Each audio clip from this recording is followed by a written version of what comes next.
తెలంగాణలో దారుణ సంఘటన. కాంగ్రెస్ ప్రచారంలో అపశృతి. కారు బోల్తా పడి పార్టీ నాయకురాలి దుర్మరణం. సో, మీరిక్కడ చూసుకోవచ్చు.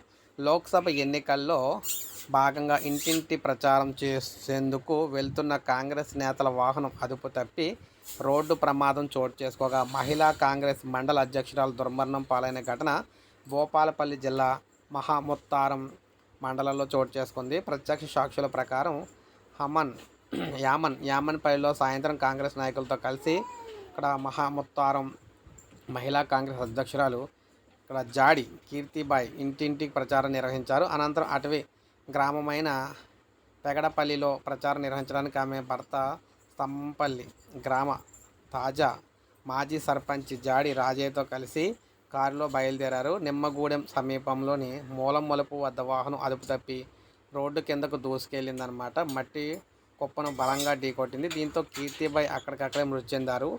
వాహనం నడుపుతున్న రాజయ్యకు తీవ్ర గాయాలయ్యాయి. వాహనదారులు గమనించి ఇరువురిని బయటికి తీశారు. చికిత్స నిమిత్తం రాజయ్యను ఆసుపత్రికి తరలించారు. మహాముత్తారం ఎస్ఐ మహేందర్ కుమార్ సంఘటనా స్థలాన్ని పరిశీలించారు. కీర్తిబాయ్ 15 ఏళ్లుగా మహిళా కాంగ్రెస్ అధ్యక్షురాలుగా కొనసాగుతున్నారన్నమాట. ఇప్పుడు ఆవిడైతే చనిపోవడం అయితే జరిగింది. సో, తెలంగాణలో కాంగ్రెస్కు తీరని లోటు అయితే జరిగింది. ఇప్పుడే మనకు అప్డేట్ వచ్చింది. ఒక లైక్ చేయండి, సబ్స్క్రైబ్ చేసుకోవద్దు, మన ఛానల్ సబ్స్క్రైబ్